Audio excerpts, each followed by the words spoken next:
My name is Nevera, and if you ask me when my world shifted, I can point to one precise instant.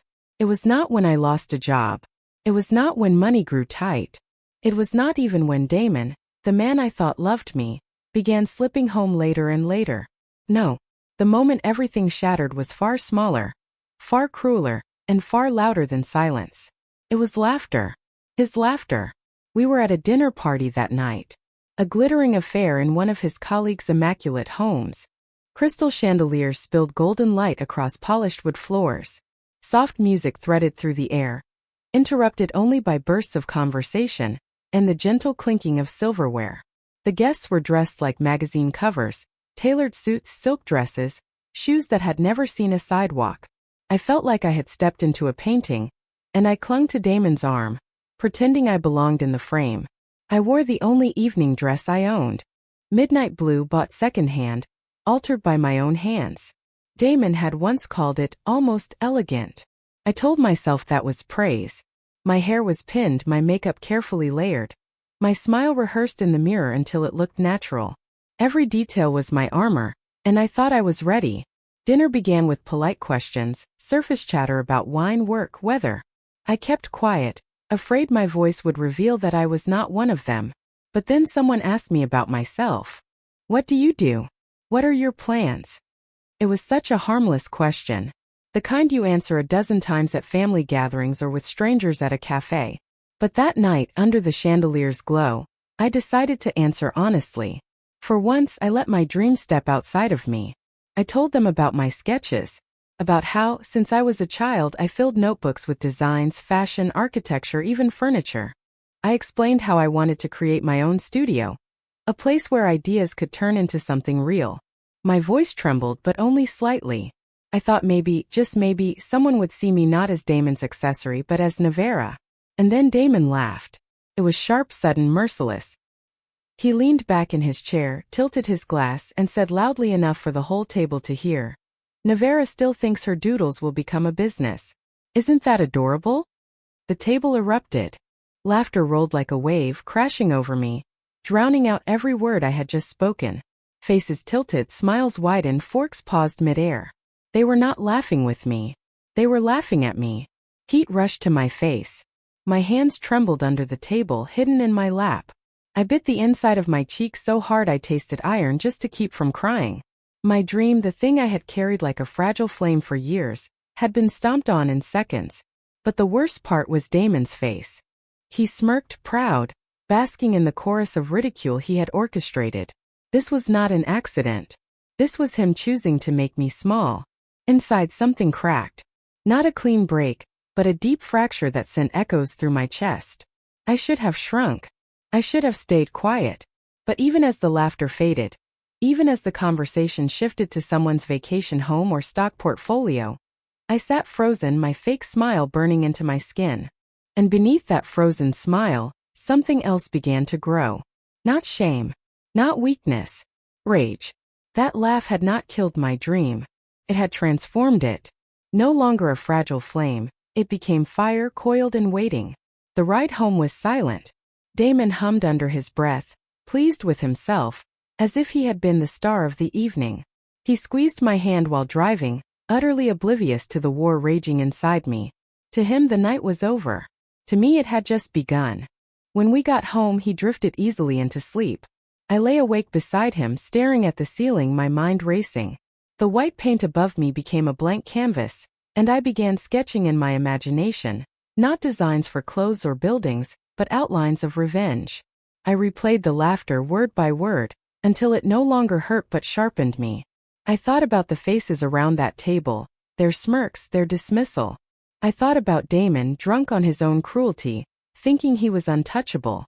In the quiet of that night, I made myself a promise. He had turned my dream into a joke. I would turn his pride into a lesson. He had mocked me in front of everyone. I would make sure everyone remembered his downfall. And as I whispered into the darkness, my voice steady and low, I gave him the warning he would never hear. Damon, one day, you will regret ever laughing at me. The morning after that dinner party, Damon behaved as if nothing unusual had happened. He whistled while pouring coffee, kissed my cheek and said, "You were cute last night, babe." Don't take things so seriously. Cute. That word landed like a knife, twisting deeper than the laughter had.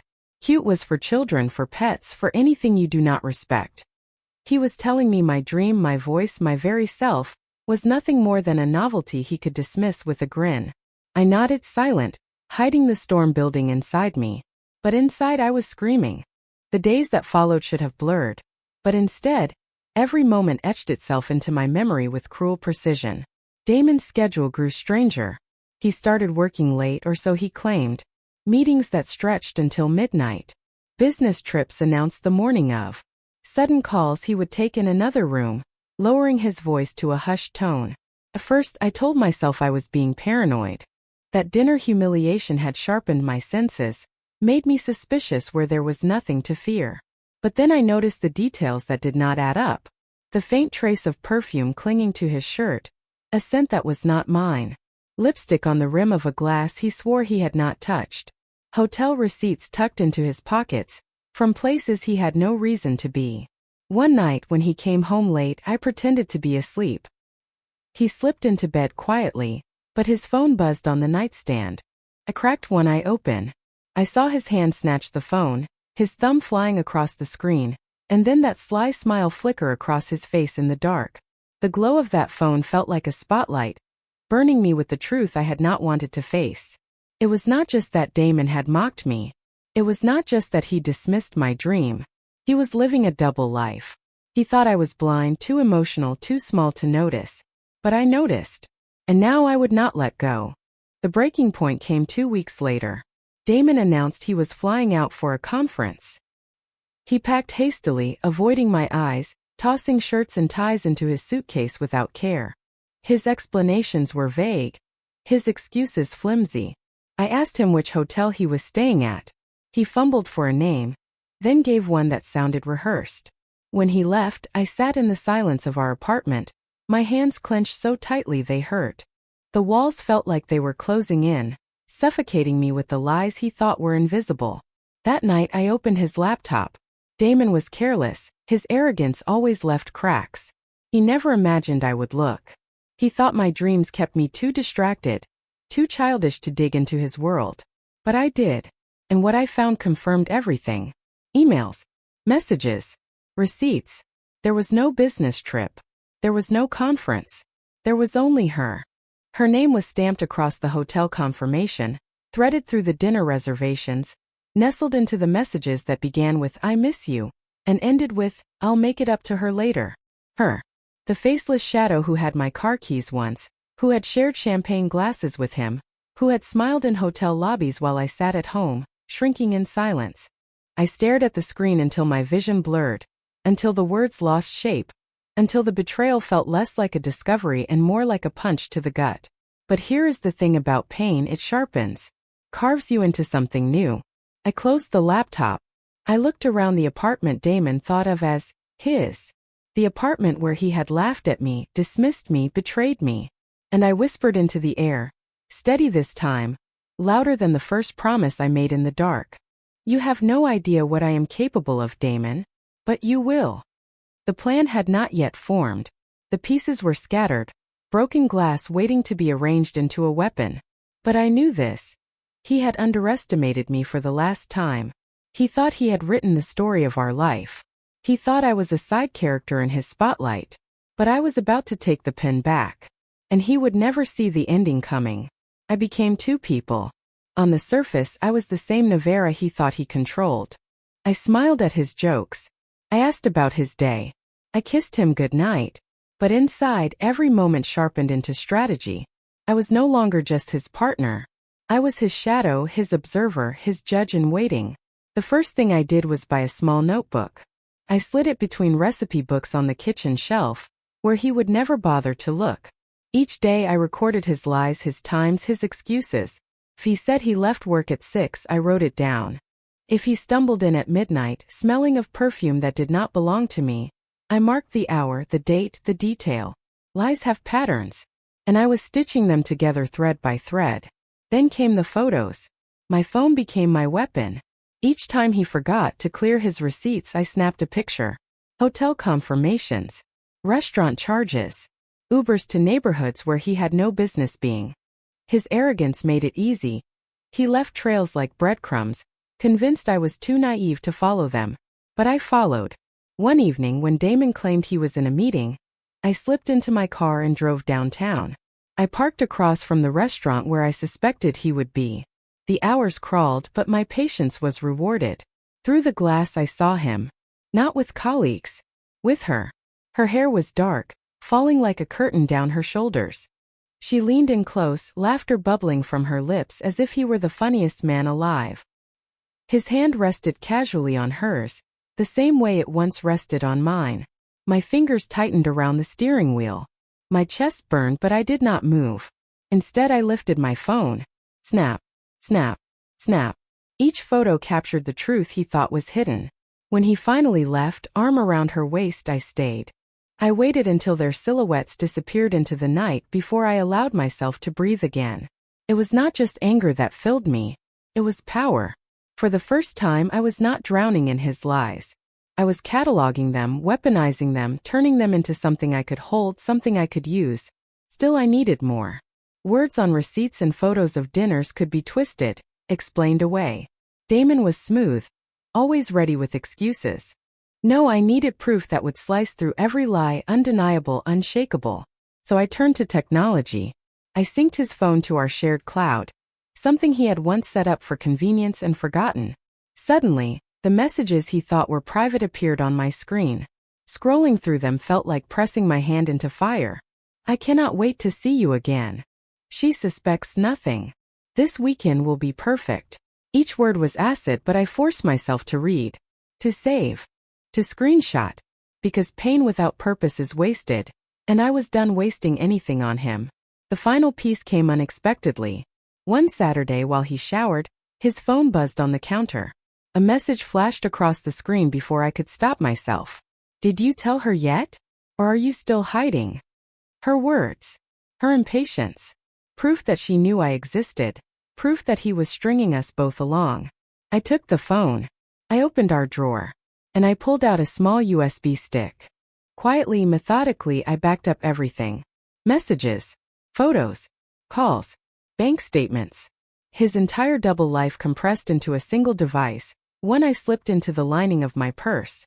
By the time he stepped out of the bathroom, toweling his hair, I was at the stove, stirring soup as though I had never moved. Smells good, he said. I smiled. I thought you deserved something nice. And in that moment I realized how dangerous I had become. Because he believed me. He believed in the mask I wore so perfectly. He had no idea I had already built the foundation of his ruin. But gathering proof was only the beginning. Proof without action is just silence in a drawer. The question was no longer if I would use it. It was when. And that when was coming faster than he could imagine. I had the evidence. Now I needed allies. Revenge, if done in secret, can feel hollow. What I wanted was not only justice but also validation. People who could remind me that I was not crazy. That the mask Damon wore had slipped and the world deserved to see what was behind it. The first person I turned to was my sister, Mara. She was the kind of woman who could spot a lie from across a crowded room. When I called her and asked if she could come over, she heard something in my voice that made her leave everything behind and arrive within the hour. We sat at the kitchen table, the same table where Damon had once held my hands and spoken of forever. I slid the USB stick across the wood. "What's this?" she asked. "His double life," I whispered. She plugged it into her laptop, and together we watched as the truth spilled onto the screen. The photos, the messages, the dinners, the hotel bookings. Each detail confirmed what my gut had screamed for weeks. Mara's eyes narrowed. "Nevera, this is worse than I thought." "I know." My voice shook, but it was not weakness. It was the vibration of anger hardening into something stronger. He thinks I am blind. He thinks I will sit quietly and let him play both sides. But I will not. Mara leaned back, crossing her arms. "So what do you want to do?" That was the question. What did I want? Divorce? Yes, but that felt too clean, too easy. He had not just betrayed me. He had humiliated me. He had laughed at me behind my back, fed me lies, stolen my peace, and thought he could walk away untouched. No, I wanted something bigger. I want to take everything he built on lies and turn it to ash, I said quietly. Mara smiled slowly, like a strategist hearing the beginnings of a plan. Then you will need help. That night, she introduced me to her friend, Colton, a lawyer who specialized in financial misconduct. When I met him at his office, he listened carefully as I laid out the receipts, the messages, the transfers Damon had made from our joint account to fund his secret nights. Colton tapped his pen on the desk. You have a case. If you want, we can file for divorce with evidence of marital fraud. The court does not look kindly on someone who uses shared funds for an affair. The word fraud hung in the air like a weapon waiting to be wielded. Not yet, I said. I want him to feel it first. I want him to know he is caught before the law strips him clean. Colton nodded. Then you need leverage. The right moment. The right audience. Audience. That was the missing piece. Damon's entire existence revolved around appearances. He thrived on attention, on being admired, on convincing people that he was successful, charming, untouchable. What better way to destroy him than to take the very thing he valued most, his image, and tear it apart in front of everyone who had ever believed in him? The stage had to be perfect. A gathering. A celebration. A place where he would feel invincible. And I already knew where that place would be. His company was hosting a charity gala in 2 months, an event Damon had been bragging about for weeks. He was on the planning committee, set to give a speech, bask in applause, and pose for photographs with donors. It would be the night he cemented his status in the eyes of his colleagues. But it would also be the night his lies came undone. Mara agreed instantly to help. We will make sure you are untouchable. When the truth comes out, it will not be you they question, it will be him. Over the following weeks, we worked in secret. Colton helped me organize the evidence so that it was airtight. Mara helped me rehearse what I would say if anyone doubted me. Together we built a fortress around the truth, one that Damon could never climb over. The more we planned, the calmer I became. For the first time in months, I was not waiting for his next lie or wondering what excuse he would offer. I was setting the stage, placing the spotlight exactly where I wanted it, shaping the night that would change everything. And Damon? He had no idea. Each day he strutted through the door with his smug grin, kissed my cheek, and told me how busy work had been. Each night he texted her from the bathroom, thinking I was too distracted to notice. He thought he was winning. But every smile I gave him was a countdown. Every dinner I cooked was a drumbeat. Every moment that passed was one step closer to the night his world would shatter under the weight of the truth. The charity gala loomed like a storm cloud on the horizon, and every day leading up to it became another rehearsal for revenge. Mara and I sat late into the nights, cups of coffee cooling between us, as we mapped out every step. It has to be seamless, she said, tapping the table with her pen. If you slip, if he senses something is off, he will try to twist it against you. She was right. Damon's greatest talent was manipulation. He could charm strangers, guilt his coworkers, and gaslight me into believing my own eyes lied. If I wanted this to work, it could not just be about showing proof, it had to be about dismantling his ability to lie in real time. That was when Colton, the lawyer, offered the first crucial weapon. We will subpoena the financial records, he explained. If he denies anything, the bank statements will speak for themselves. But I wanted more than cold numbers. I wanted faces, moments, emotions that could not be dismissed. So I began compiling a dossier, photographs of Damon with her, screenshots of his messages where he promised her weekends that he had sworn were spent with me, receipts from hotels, dinners, and jewelry. Piece by piece, the puzzle of his betrayal took form. Mara helped me organize them into a slideshow. You need to control the narrative, she said. If you let him speak first, he will spin. But if you strike while the room is hanging on his every word, he will not recover. The plan became simple in its cruelty. Damon would step onto the stage at the gala, ready to deliver his speech about leadership, loyalty, and vision. He would beam, confident in his charm. And then, before he could bask in applause, I would step forward with the truth. But how? That question gnawed at me. I could not just scream accusations. I needed silence, focus, and absolute control of the moment. That was when Colton made his second suggestion. We can arrange for a projection screen. All you need is access to the laptop connected to it. If the slides are ready, all it takes is one click. One click to end a double life. Mara grinned. We will make sure you are in the right place at the right time. The days blurred into a rhythm of careful deception. I acted as if life continued as normal, cooking dinner, asking Damon about his day, even smiling at his recycled excuses. But behind closed doors, I was sharpening every blade of truth I held. I even rehearsed what I would say. I stood in front of the mirror late at night, speaking to my own reflection. You lied to me. You stole from me. You thought you could humiliate me. But tonight, everyone will see who you really are. Each rehearsal stripped away my fear until only fire remained. And then, almost by accident, the plan grew bigger. Mara suggested inviting two of Damon's business rivals. He hates them, she whispered with a wicked smile. But if they are there watching him fall, it will cut deeper. Colton agreed. The more witnesses, the harder it is for him to recover his image. His reputation will not survive this. The image of Damon standing on stage, his lies unraveling as the crowd gasped, played over and over in my head. It became the fuel that carried me through the days. But even as I prepared, I knew one thing with certainty. No plan survives untouched. Damon was cunning, and life was unpredictable. Something would go wrong. The thought did not terrify me. It exhilarated me. Because no matter what complication arose, I would adapt. I was not the passive woman he mocked anymore. I was the storm he never saw coming. And with each passing day, the countdown grew shorter. 2 weeks. 1 week. 3 days. The gala was coming, and my revenge was ready. The night of the gala arrived like a storm I had been chasing for months. I stood in front of the mirror, fastening the final clasp of my dress. It was not just fabric. It was armor. Silver satin that caught the light, subtle enough to whisper elegance yet sharp enough to slice through every lie Damon had spun. Mara was beside me, her hand steady on my shoulder. This is it, she said softly. I nodded, inhaling slowly. Tonight he learns. For weeks we had choreographed every detail. How I would enter, where I would stand, the exact moment when the truth would explode. The evidence was saved in multiple places, on a flash drive in my purse, on Mara's phone, even backed up in Colton's office. Damon could not erase it. Not this time. Yet as we approached the grand glass hall where the gala was being held, my stomach twisted with unease.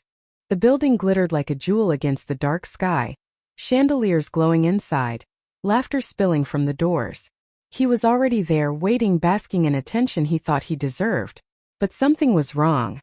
As we walked inside, Mara stiffened beside me. I followed her gaze and froze. Damon was not alone. He stood near the stage, hand on the small of her back. Her. The woman from the photographs. The one he had been sneaking off to meet. She was not some hidden shadow tonight. She was here in his world, mingling with his colleagues as though she belonged. My pulse roared in my ears.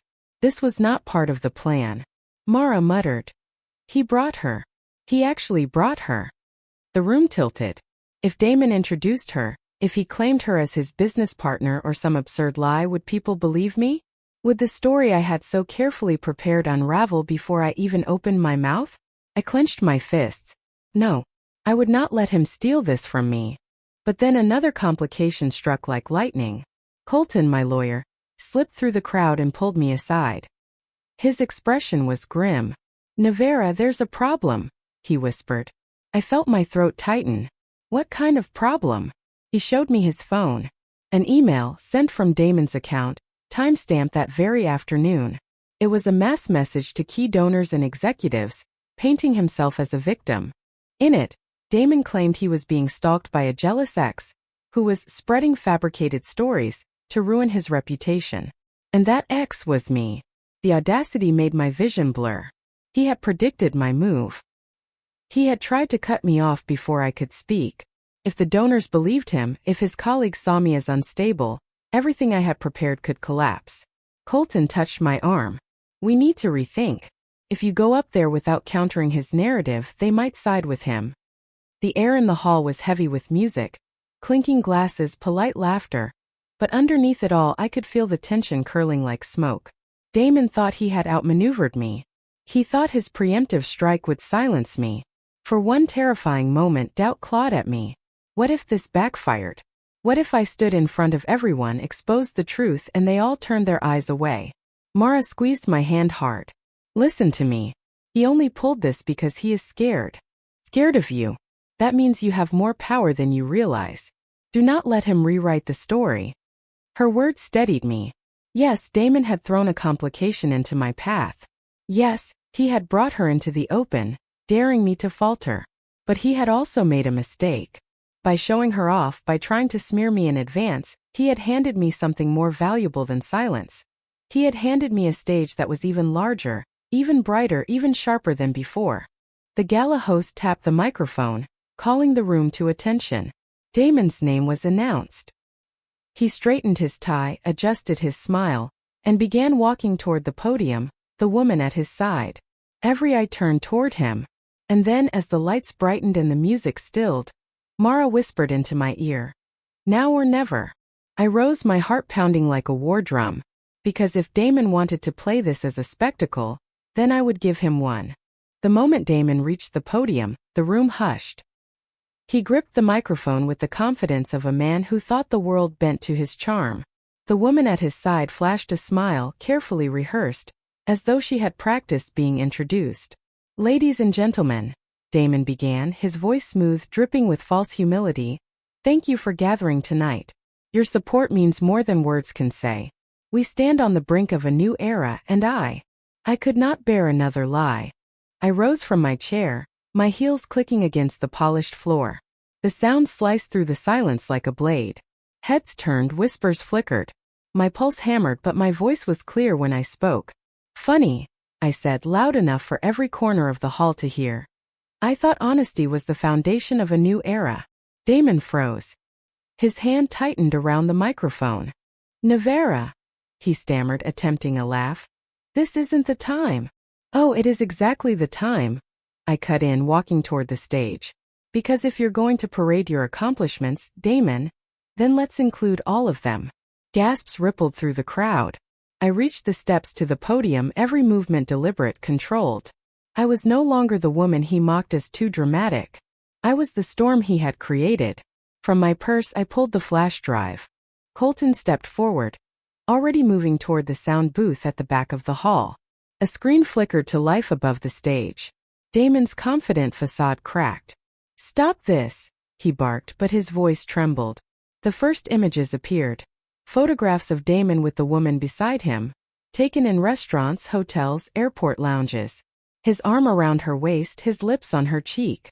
Each frame was a nail hammered into the coffin of his credibility. The audience gasped again, louder this time. And then came the messages. Colton had cued them perfectly. On the screen, Damon's words appeared. She doesn't suspect a thing. Her money keeps me afloat, but you're the one I want. I'll find a way to move everything into my name soon. The silence was deafening. Damon's eyes darted around the room, searching for someone to believe him. These are doctored, he shouted. She's obsessed. She's trying to destroy me. I turned to the crowd, steady, unwavering. Obsessed? Maybe. Obsessed with the truth. Obsessed with not letting him bury me while he built his empire on my back. Every dollar he flashed tonight, most of it was mine. Every promise he made, he broke. And every lie he told, you just read them yourselves. Mara stood from her table and shouted. We saw it all. She is telling the truth. Others murmured agreement. Heads nodded. The tide was turning. Damon's desperate attempt to smear me with his email was unraveling under the weight of cold, undeniable evidence. The woman beside him pulled her hand from his, stepping back as though the truth burned her skin. You told me she was unstable, she whispered. Her voice carrying through the microphone Damon had forgotten to mute. The audience erupted into whispers again. Some laughed bitterly. Others shook their heads in disgust. I took a deep breath, letting the silence linger. You mocked me for being emotional, Damon. You said feelings made me weak. But look around. Do I look weak to you now? I turned my gaze to the audience. Tonight was supposed to be his victory. But let it be the night we remember as the evening truth stood taller than lies. The night masks fell. The room broke into scattered applause, hesitant at first, then growing, rolling like thunder. Damon tried to shout over it, But his words drowned in the rising storm. His empire of charm and deceit was collapsing in real time. I stepped back from the podium, my chest heaving, my pulse alive with something that felt like freedom. Damon had wanted a stage. I had given him one. Only it was not the one he expected. And as he stumbled from the podium, pale and shaken, I knew the night was mine. The applause crashed like a wave, but just as quickly, it fractured into arguments, gasps, and whispers. The audience had come expecting an elegant evening of victory speeches and champagne toasts. Instead, they were watching a public unmasking, raw and unforgettable. Damon tried to steady himself, gripping the edge of the podium with white knuckles. His face, once practiced in charming smiles, was drenched in sweat. He opened his mouth, but no sound came. The woman at his side stepped back further, her heels clicking nervously against the stage. "You said she was unstable," she repeated, her voice quivering. "You said she was controlling." Every microphone picked up her words, echoing them across the hall like a verdict. Guests turned, eyes narrowing, realizing they had witnessed a lie unravel in real time. Mara seized her moment, standing tall at her table. "We have seen enough," she declared. "This man has lied, stolen, and betrayed the very people who trusted him." Tonight the mask slipped. A man near the front row rose to his feet, pointing at Damon. "You took my investment money. You promised transparency. You promised honesty." Another voice joined in. "You told me you were faithful to your wife." Then another, louder. "You used her. You built this empire with her resources." The murmurs fused into a storm. Some guests shouted over one another. Some rose from their seats and stormed toward the exits, unwilling to be associated with Damon's disgrace. Others lingered, drawn to the spectacle of a man unraveling before their eyes. Damon pounded the microphone. "Stop! All of you! This is slander!" The sound screeched through the speakers, an ugly howl that only deepened the chaos. Someone laughed, sharp and cutting. Others booed. The woman beside him, once his shining prop, covered her face with her hands, shaking her head as if ashamed to even stand near him. I stayed calm. My hands did not tremble. For years he had mocked me for being too emotional, too fragile. Yet in this storm I was the calmest person in the room. I spoke again, not shouting but steady, letting my voice carry. "Slander? Those words on the screen came from your phone. Those photographs were taken while you were lying to everyone in this room. Do not call truth slander, Damon. Not here. Not tonight." A murmur of agreement spread like wildfire. People nodded. One by one, they turned away from Damon and toward me. The board members of his company, men and women who once fawned over him, sat rigid, their eyes locked on the evidence still glowing on the screen. The betrayal had stained not only his marriage but his reputation as a leader. They knew it. He knew it. The woman finally pulled away from him completely, stepping down from the stage. She did not even look back. Her exit drew another gasp from the crowd, the image of abandonment impossible to miss. "Wait!" Damon called after her, his voice breaking. "This isn't what it looks like." But it was. And everyone knew it. Then the laughter began. Not cruel, cackling laughter, but the bitter, ironic laugh of people who had been fooled for too long. Someone clapped sarcastically. Another muttered, "Bravo, Damon. You wanted the spotlight, you got it." I stood at the edge of the stage, looking him in the eye. "You always thought emotions were weakness. But tonight, Damon, your arrogance destroyed you. Not my feelings. Your lies." He stumbled backward, the once confident man shrinking under the weight of truth. Security moved closer, uncertain if the scene would spiral further. Some guests were recording, their phones glowing like tiny spotlights capturing every second of his humiliation. This was not just a room of witnesses anymore. This was evidence spreading beyond these walls, into the world he had tried to control. Mara moved beside me, her hand on my shoulder, steadying me. "It's over," she whispered. But I knew it wasn't. Not yet. Because the fallout of betrayal does not end in one night. It ripples, tearing through every corner of a man's carefully constructed life. Tonight was only the beginning. I turned back to Damon, lowering my voice so only he could hear. "Tomorrow the papers will print this. Your name will be ashes. And I will not have lifted a finger outside the truth." His eyes widened, the realization sinking in. He had not just lost me. He had lost everything. And the night carried on, filled with whispers, exits, and shattered illusions. The next morning, the world did not wake up quietly. It roared with headlines. Damon's face was plastered across every news outlet, every blog, every gossip column. Charity hero exposed as fraud. Businessman's double life revealed in front of investors. The night Damon lost everything. The photographs told the story better than any words could. One picture showed him frozen on stage, sweat dripping down his temples. Another captured the exact moment his mistress turned her back and walked away. In frame after frame I stood steady, composed, holding the truth like a sword. I had not given a single interview. I did not need to. The footage spoke for itself. At breakfast, Mara slid her phone across the table. "You've gone viral," she said. "Everyone is sharing it. Not just the tabloids, real journalists. They're calling it the most dramatic takedown of the year." My coffee steamed in my hands. I didn't do it for headlines. "I know," she said softly. "But sometimes justice has a spotlight. And last night, it found you." Damon, meanwhile, was nowhere to be seen. Rumors swirled that he had left the city. His company's board called an emergency meeting before noon. By evening, they announced his suspension, citing breach of trust and reputational damage. That phrase, reputational damage, wasn't just business speak.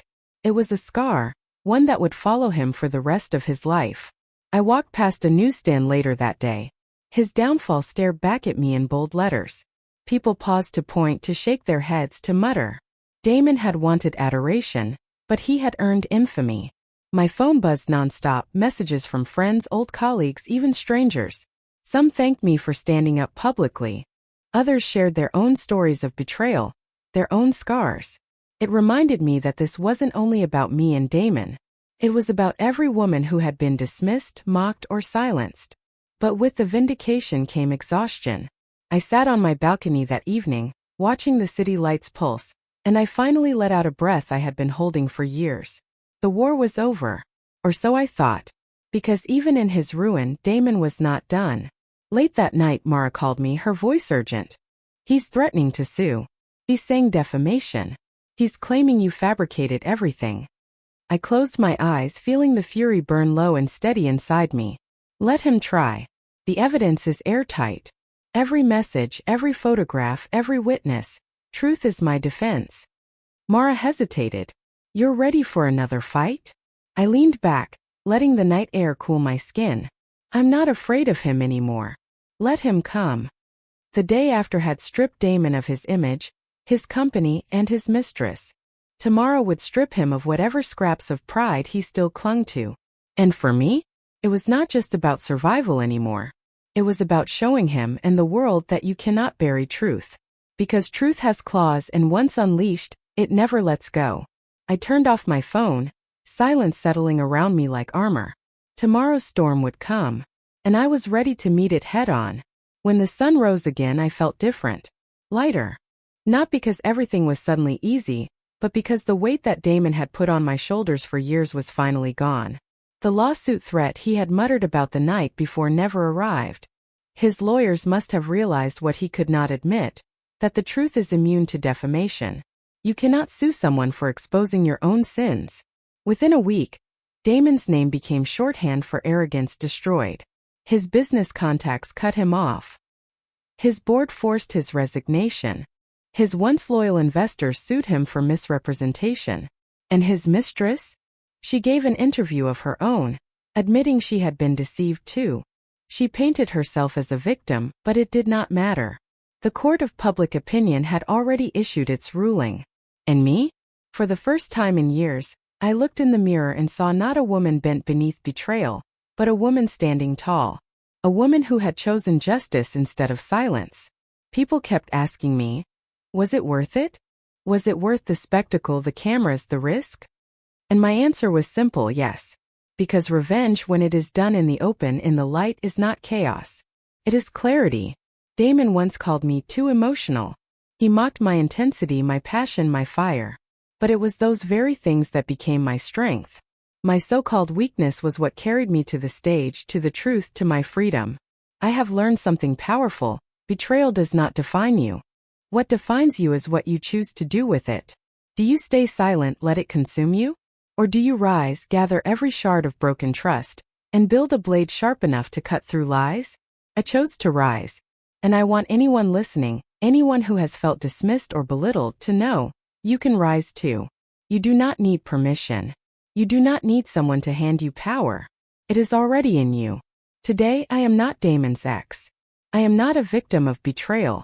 I am Nevera, the woman who ended his lies with the truth. And if you have ever been underestimated, mocked, or betrayed, I want you to take this story and remember, you are stronger than they think, stronger than you know. So to those watching, if this story gripped you, if it lit even a small fire inside you, stay with me. Subscribe. There are more stories, more truths, more revenges that show just how powerful resilience can be. Because revenge is not destruction, it is reclamation. And every time we speak it aloud, we reclaim a little more. The lights dimmed on Damon's empire. But for me, the lights are only beginning to shine.